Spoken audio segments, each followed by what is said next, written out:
Today I'm working on a 2007 BMW 328i. I'm just showing you a very common coolant leak that I see on these pretty often. When you have this coolant leak, it's pretty severe. It's not a small leak. They usually don't just seep or anything like that. They usually just come right off and dump coolant everywhere. There's a big puddle underneath the car, and the belt squeaks and stuff like that. But this is it. This little coolant flange right here. It's a 2-bolt plastic flange that has a non-serviceable clamp that goes to this rubber hose right underneath this temp sensor. You can see it's right there.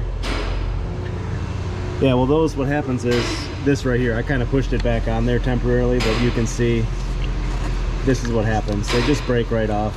Half of the barb is still in the hose side. It looks like this 90% of the time.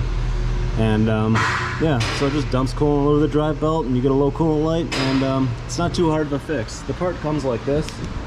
Comes with the whole hose attached.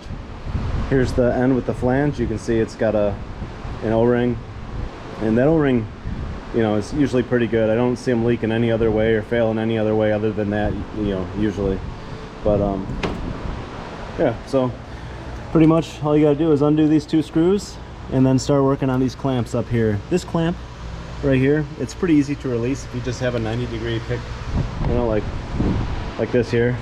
It's not too difficult of a thing. You can just kind of get in here like this, and even a screwdriver will work if you don't have one.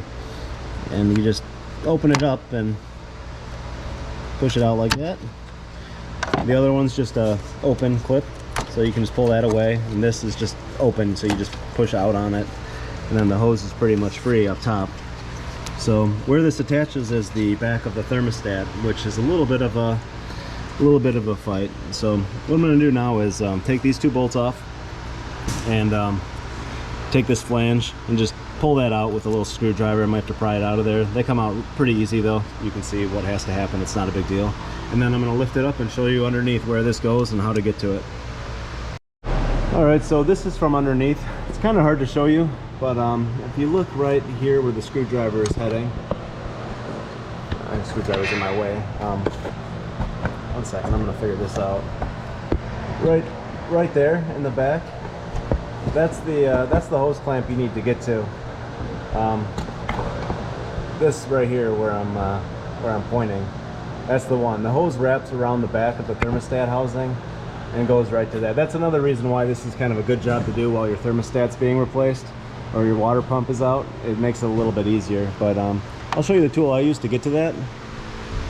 I usually go with it's a 6mm, you know, 6mm flexible universal socket with the thing at the end here. It's about a 6-inch extension, and then you can kind of get up here, depending on the angle that the clamp was put on. You can kind of get up here and get at it like this. Once you get that loose, this is kind of a little bit of a fight, but depending on how it's on there, you can unscrew that and just push it off the back of the thermostat with a screwdriver. If you can reach your hand up there, that works well too. And yeah, and just pull it out through the top, fish it back down, and get it back on there. Sometimes you can get your hand around the back, and that'll help get access to it too. Right now I have my hand on it through here, and I can just wiggle it and twist it, and there it is.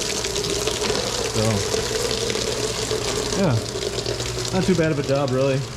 Make sure you have a bucket under it, obviously. Usually when they come in with this, they don't have much coolant at all left in them. So this one actually had a little bit of a surprise for me there.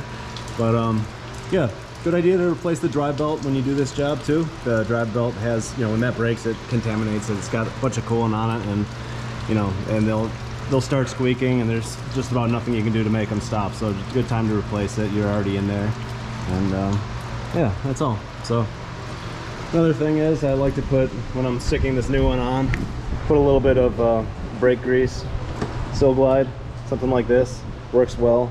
Put a little bit of that on the O-ring before you slide it in. Make sure that the hole in the cylinder head is nice and clean, and do those by hand, those little screws, and put this on, and the two little clips hold it into place, and then you're good to go. So thanks for watching.